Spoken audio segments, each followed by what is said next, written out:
정부에서 2플러스 알파 단계를 선언한 가운데 자기들은 강력한 3단계 수준의 조치를 취한다고 밝힌 국내 한 도시가 존재합니다.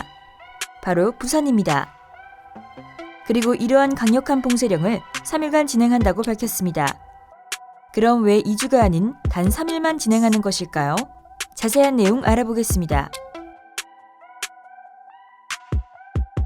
다가오는 2020년 12월 3일은 대학 수학능력시험이 진행됩니다.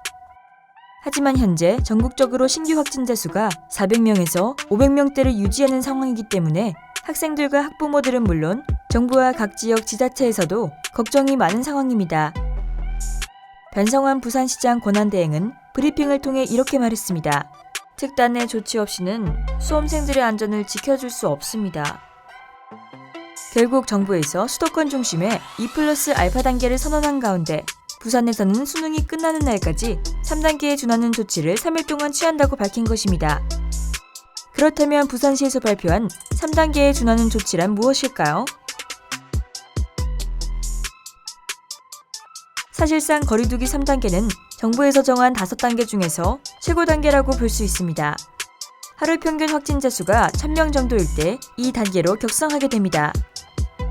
하지만 부산시에서 발표한 내용은 정확히 3단계로 격상한다는 내용이 아니라 3단계에 준하는 조치를 취한다고만 밝힌 것입니다. 결국 이러한 발표에 대해 더욱 혼란만 가중시킨다는 대중들의 반응이 많았습니다.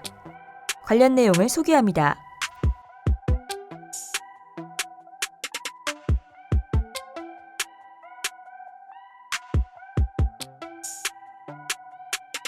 한편 정부에서 2플러스 알파 단계를 선언한 가운데 부산시에서 단독적으로 3단계에 준하는 조치를 진행한 것을 보고 정부와 지자체 간의 의사소통이 제대로 이뤄지지 않은 것 아니냐는 지적이 나온 것으로 보입니다. 다만 방역당국 발표에 따르면 서로 사전에 미리 합의가 된 것으로 보입니다. 또한 부산시에서 현재 진행하는 것은 정확히 말해서 3단계의 조치가 아니고 그저 수능이 목전에 있기 때문에 노래방과 PC방에 초등학생 출입금지 등 기존의 방역 조치를 좀 더 강화하는 수준이라고 언급했습니다. 결국 지역 상황에 맞게 자율적으로 책임 방역을 할 수 있게 권한을 주고 있는 상황이기 때문에 부산시에서 단독으로 내린 결정은 크게 문제는 없는 것으로 보입니다. 그럼 또 다른 소식으로 다시 찾아오겠습니다.